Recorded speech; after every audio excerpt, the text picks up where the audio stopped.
Peace, peace, peace. Yo, I just wanted to chop it up with y'all real quick. I noticed that black folks, we are a very paranoid people. And rightfully so, given the history that we have endured in this country as a people.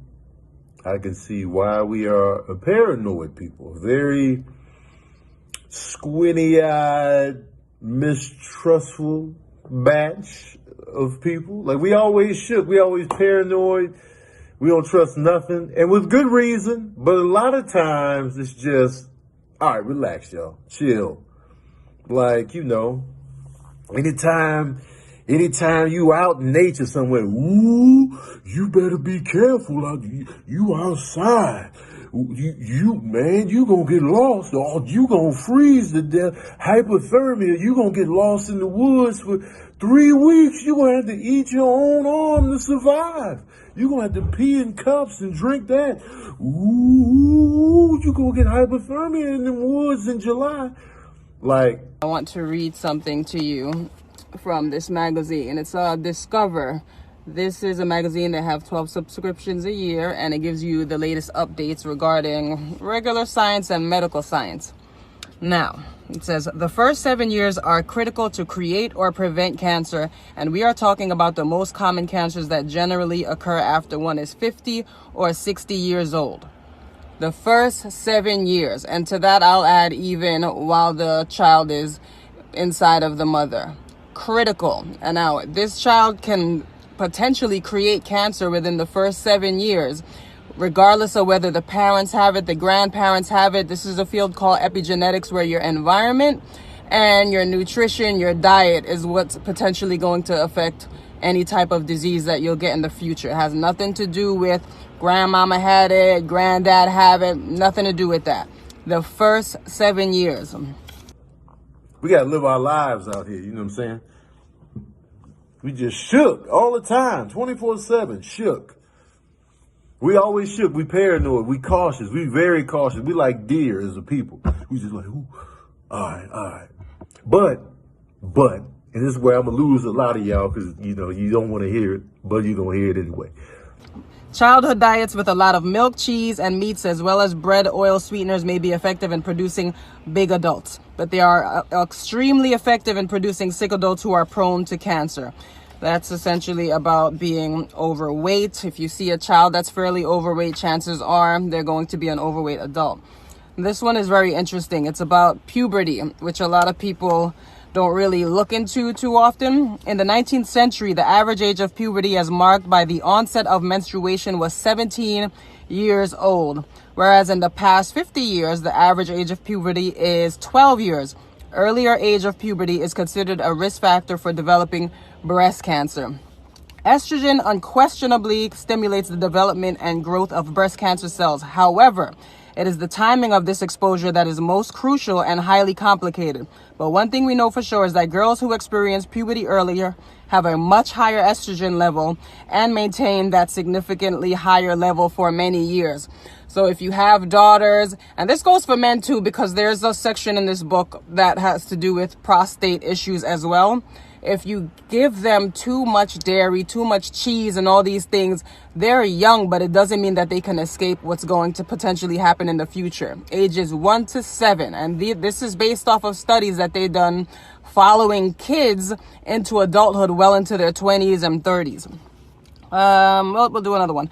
The heightened level of estrogen and IGF-1 initiated by poor food choices early in life remain heightened throughout the critical years when breast tissue is developing and most sensitive to damage.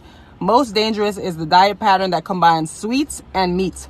In other words, a diet that results in high levels of insulin and estrogen.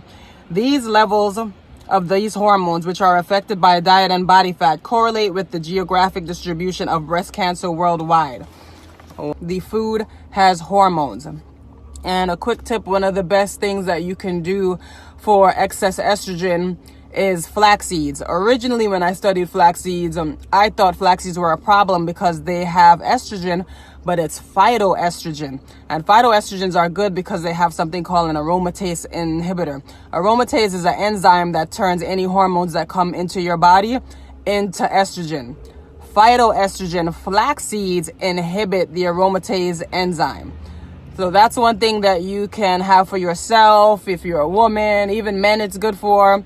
Or for the kids, you can sprinkle flax seeds in their oatmeal or in their, well, they shouldn't even be having cold cereal. That's highly processed. But in their oatmeal or quinoa meal or anything. And remember, I'm not a vegan. I just know what these things are doing. I am transitioning with a lot of people. But we have to understand the animal is a problem. The meat is a problem. The candy is a problem. The inundating these kids with candy on this holiday, this tradition is killing us.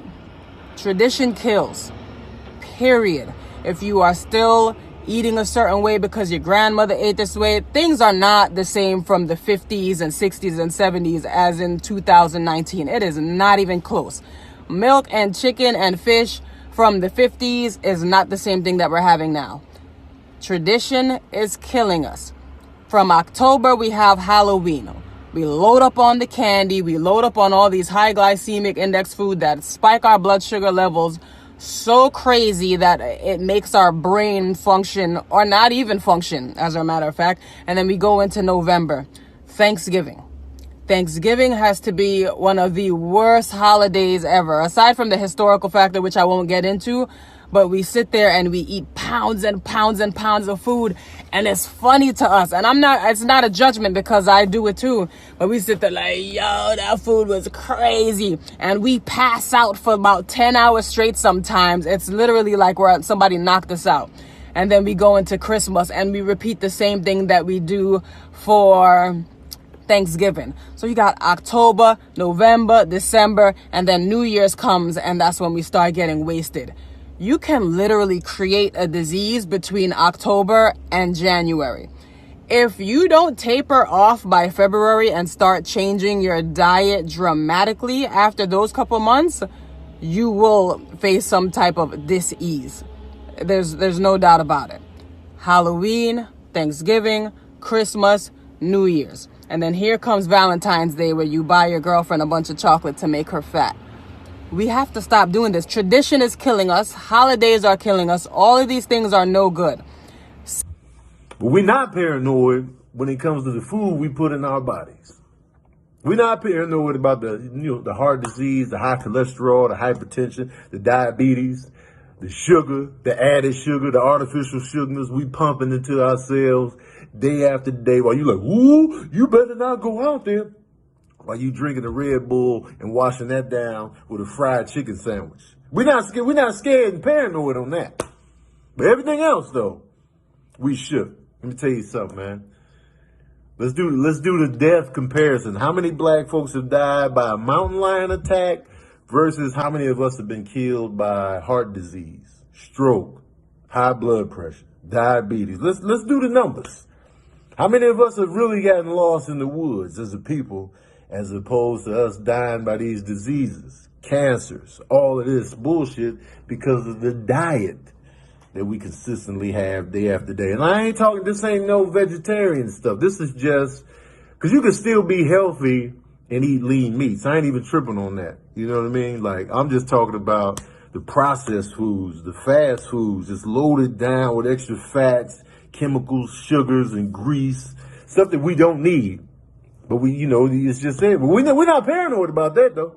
We're not paranoid about that at all. Everything else, though, walking outside, being a black person in an all-white neighborhood, just walking down the street. Ooh.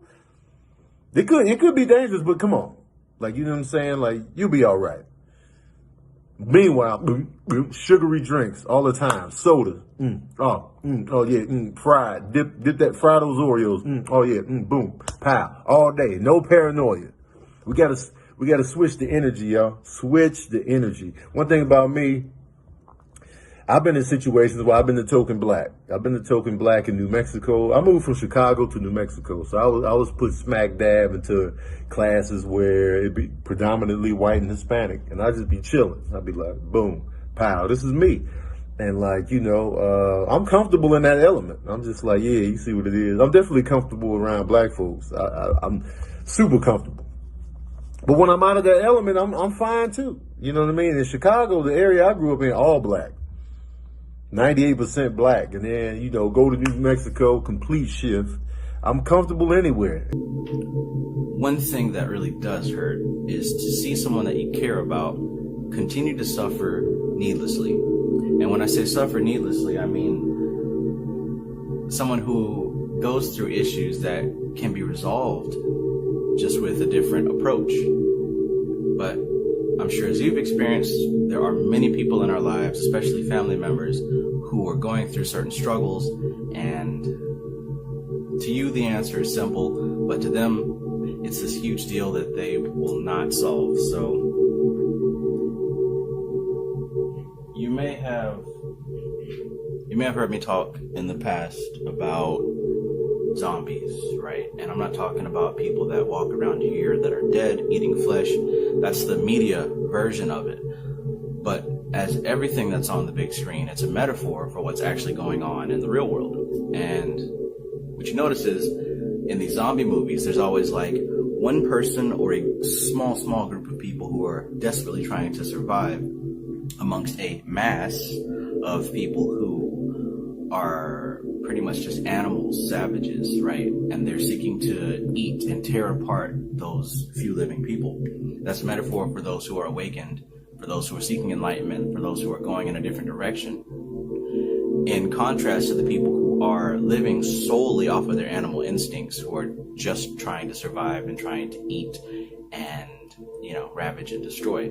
And they see that these small group of survivors, so to put it, are a threat, right, are to be eliminated. And this is what often happens when you have a small group of people who are awakened or enlightened in the midst of the masses who are not.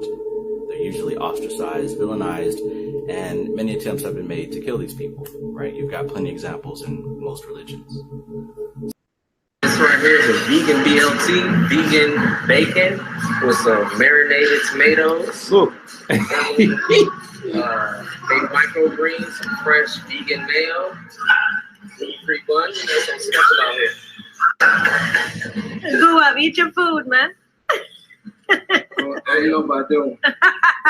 Yo, Mostly vegetables. yo, do you see this? But just think about what you know about Gucci Mane. And we're going to have to go back and look at this shit again. Niggas is more like niggas is not scared of gunplay. They're not scared to shoot or be shot. They less scared of gunplay than eating vegetables. What is happening right now? This Gucci. Look at Gucci. Yo, look at Gucci when Puff introduced my man to these burgers.